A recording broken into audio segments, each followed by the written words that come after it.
दोस्तों, श्री राम दरबार में हनुमान जी महाराज श्री राम जी की सेवा में इतने तन्मय हो गए कि गुरु वशिष्ठ जी के आने का उनको ध्यान ही नहीं रहा। दोस्तों, सभी ने उठकर गुरु वशिष्ठ जी के आने पर उनका अभिवादन किया, पर हनुमान जी नहीं कर पाए। वशिष्ठ जी ने श्री राम जी से कहा कि राम, गुरु के भरे दरबार में अभिवादन नहीं कर अपमान करने पर क्या सजा होनी चाहिए। नमस्कार, प्रणाम। आप देख रहे हैं स्टोरी वॉइस और मैं हूं चंदन। दोस्तों, कहते हैं कि राम नाम पर नाम ते प्रीत पतित भरोस, सो तुलसी सुमिरत सकल सगुन सुमंगल कोश। दोस्तों, तुलसीदास जी कहते हैं कि जो राम के नाम का प्रणाम है और राम नाम में ही जिसका प्रेम विश्वास और भरोसा है, वह राम नाम का स्मरण करते ही समस्त सद्गुणों और श्रेष्ठ मंगलों का खजाना बन जाता है। दोस्तों, वहीं श्री रामचंद्र जी ने कहा, गुरुवर आप ही बताइए। तो वशिष्ठ जी ने कहा, मृत्युदंड। श्री राम जी ने कहा, हाँ स्वीकार है। तब श्री राम जी ने कहा कि गुरुदेव आप बताइए कि यह अपराध किसने किया है। तो गुरु वशिष्ठ जी ने कहा कि मैं बता दूंगा, पर राम वो तुम्हारा इतना प्रिय है कि तुम अपने आप को सजा दे दोगे पर उसको नहीं दे पाओगे। तब श्री रामचंद्र जी ने कहा, गुरुदेव राम के लिए सब समान है। नहीं राम, मुझे तुम्हारे ऊपर संशय नहीं है, पर मुझे दंड के परिपूर्ण होने का संशय है। उसके बाद अतः यदि तुम यह विश्वास दिलाते हो कि तुम स्वयं उसे मृत्युदंड अपने अमोघ बाण से दोगे, तो ही मैं अपराधी का नाम और अपराध बताऊंगा। दोस्तों, उसके बाद श्री रामचंद्र जी ने पुनः अपना संकल्प व्यक्त किया। तब गुरु वशिष्ठ जी ने बताया कि यह अपराध हनुमान जी ने किया है। दोस्तों, हनुमान जी ने भी स्वीकार कर लिया। तब राम दरबार में राम जी की ने घोषणा की कि कल शाम को कल सरजू के घाट पर हनुमान जी को मैं स्वयं अपने अमोघ बाण से मृत्युदंड दूंगा। दोस्तों, उसके बाद हनुमान जी के घर जाने पर उदासी की अवस्था में माता अंजनी ने देखा तो चकित रह गई कि मेरा लाल महावीर अतुल बल का स्वामी ज्ञान का भंडार आज इस अवस्था में है। माता ने बार बार पूछा, पर जब हनुमान जी चुप रहे तो माता ने अपने दूध का वास्ता देकर पूछा।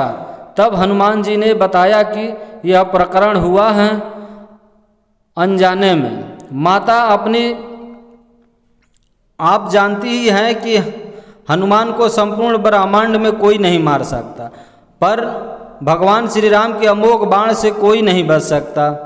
तब माता ने कहा कि हनुमान, मैंने भगवान शंकर से राम नाम मंत्र प्राप्त किया था और तुम्हें भी जन्म के साथ ही यह नाम घूंटी में पिलाया था, जिसके प्रताप से तुमने बचपन से ही सूर्य को फल समझकर मुख में ले लिया था। उस राम नाम के होते हुए हनुमान, तुम्हारा कोई भी बाल बांका नहीं कर सकता है, चाहे वह राम स्वयं भी क्यों न हो।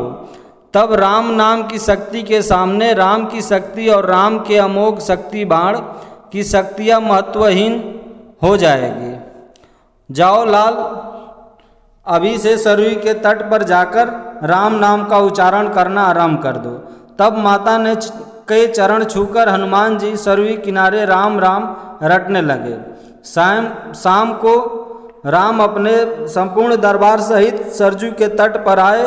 सबको कौतूहल था कि क्या राम हनुमान जी को सजा देंगे, पर जब श्री राम ने बार बार राम बाण अपने महान शक्तिधारी अमोघ शक्ति बाण चलाए, पर हनुमान जी के ऊपर उनका कोई असर नहीं हुआ।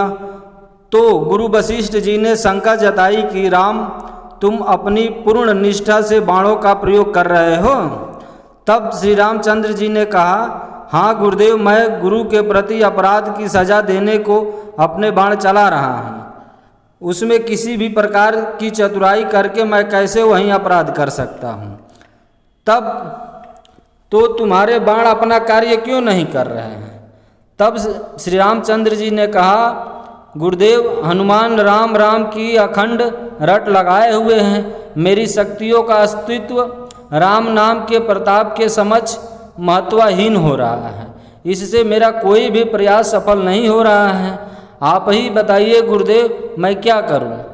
तब गुरु वशिष्ठ ने कहा, हे राम, आज से मैं तुम्हारे साथ दरबार को त्याग कर अपने आश्रम जा रहा हूँ, जहाँ राम नाम का निरंतर जाप करूँगा।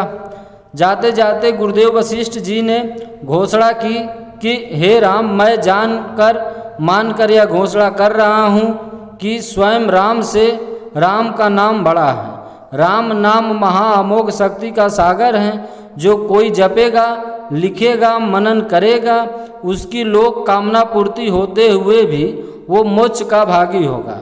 मैंने सारे मंत्रों की शक्तियों का राम नाम के समक्ष न्यूनतर मानना है, तभी से राम से बड़ा राम का नाम माना जाता है। दोस्तों, वो पत्थर भी तैरते हैं जिन पर श्री राम का नाम लिखा रहता है। सरल शब्दों में कहे तो जब हम अभिवादन कर समय 2 बार राम राम बोलते हैं तो वह 108 बार नाम जप का महत्व है। मानकों की एक माला पर राम नाम जपने के बराबर माना जाता है। तो इसलिए अभिवादन करते समय 2 बार राम राम बोलने की यह सभ्यता सालों से चली आ रही है। दोस्तों, अगर आप सभी को हमारी वीडियो अच्छी लगी है तो हमारे चैनल को ज़रूर सब्सक्राइब कीजिएगा, और अगर फेसबुक पर देख रहे हैं तो फॉलो कर लीजिएगा, और अपने दोस्तों रिश्तेदारों में शेयर करना मत भूलिएगा। बाकी दोस्तों, कमेंट में ज़रूर बताइएगा कि आप सभी को वीडियो कैसी लगी हैं। जय हिंद।